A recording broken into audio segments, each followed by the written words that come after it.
కర్ణాటకలో అక్కడి కాంగ్రెస్ ప్రభుత్వం మహిళలకు ఉచిత బస్సు పథకం అమలు చేస్తుంది. ఆ కారణంగా రాష్ట్ర ఖజానాపై భారం పడుతుంది.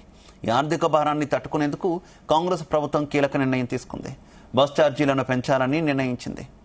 ఈ క్రమంలోనే బస్ ఛార్జీలను 15% పెంచే ప్రతిపాదనకు కర్ణాటక రాష్ట్ర మంత్రివర్గం ఆమోదించింది. దీంతో ఈ నెల 5వ తేదీ నుంచి పెంచిన ఛార్జీలు అమల్లోకి వస్తాయని ఆర్టీసీ అధికారులు వెల్లడించారు. బస్ ఛార్జీలను పెంచుతూ సర్కార్ తీసుకున్న నిర్ణయాన్ని ప్రతిపక్ష బీజేపీ తీవ్రంగా వ్యతిరేకించింది.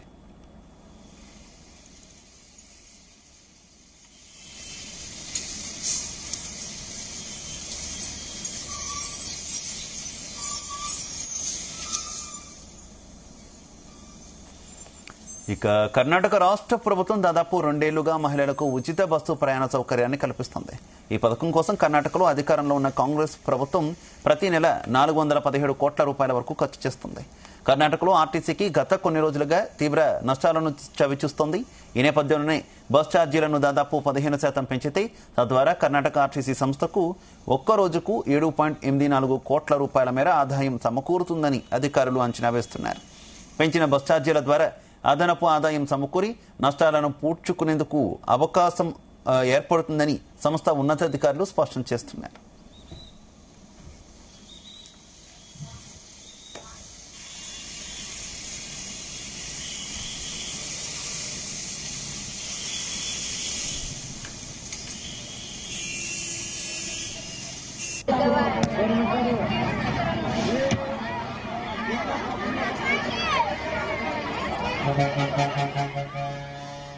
ఆర్టీసీకి చెందిన 4 సంస్థల్లో ఈ బస్ ఛార్జీల పెంపు ఉంటుందని అధికారులు వెల్లడించారు. Karnataka state road corporation KSRTC, Kalyana Karnataka road transport corporation KKRTC, north west Karnataka road transport corporation NWKRTC, Bengaluru metropolitan transport corporation BMTC సంస్థలకు చెందిన బస్సుల్లో జనవరి 5వ తేదీ నుంచి ఈ బస్ ఛార్జీల పెంపు వర్తిస్తుందని అధికారులు తెలిపారు.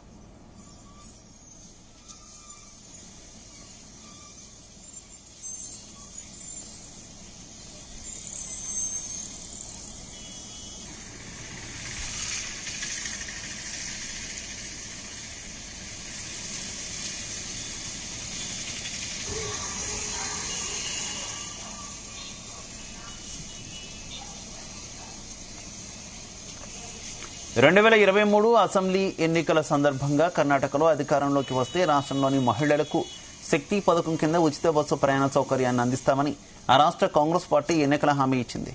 ఈ నేపథ్యంలోనే 2023 జూన్లో అధికారంలోకి వచ్చిన తర్వాత సీఎం సిద్దరామయ్య శక్తి పథకాన్ని ప్రారంభించి రాష్ట్రంలోని బస్సుల్లో మహిళలకు ఉచిత ప్రయాణాన్ని అమలు చేశారు. ఇక గతేడాది జూన్లో తొలి వార్షికోత్సవం కూడా నిర్వహించారు. ఈ నేపథ్యంలోనే ప్రతి కార్పొరేషన్కు ఈ శక్తి పథకం కింద 104 కోట్ల రూపాయలు కర్ణాటక ప్రభుత్వం కేటాయించింది. అయితే ప్రభుత్వానికి పథకం కింద ప్రతి నెల 417 కోట్ల రూపాయలు ఖర్చు అవుతున్నట్టు అధికార వర్గాలు వెల్లడించాయి.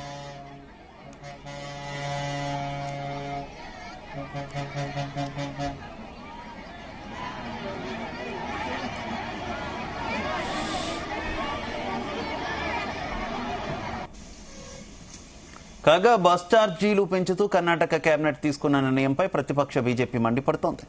5 గ్యారంటీల ముసుగులో కర్ణాటక ప్రభుత్వం ప్రజలపై భారం మోపిందంటూ కర్ణాటక బీజేపీ తీవ్రంగా విరుచుకుపడుతోంది.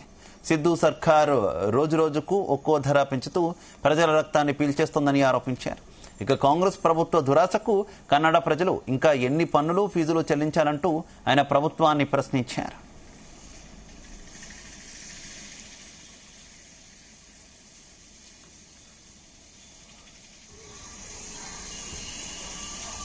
More than 4,000 crore they have to give transport department, BMTC and KSRTC.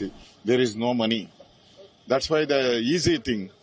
So free for ladies, wife free, husband double. This is the thing happening. I think my Himachal government become pauper. So this government will become immediate soon pauper. So people have to understand free means wife free, husband double. This is the government is somewhere looting in this way? Yeah, 100%. For this commission purpose only they are doing all this hike. Now the less commission is coming. So after hike, more commission will come. This is the commission government. How BJP will take this price? Yeah, also? tomorrow I will protest in the bus stand near Majestic. And day after tomorrow, all over Karnataka, the BJP Karyakarta will protest tomorrow. Against this price hike. Yes, day after tomorrow. Tomorrow you are protesting. I am protesting. Narayan Swami will protest.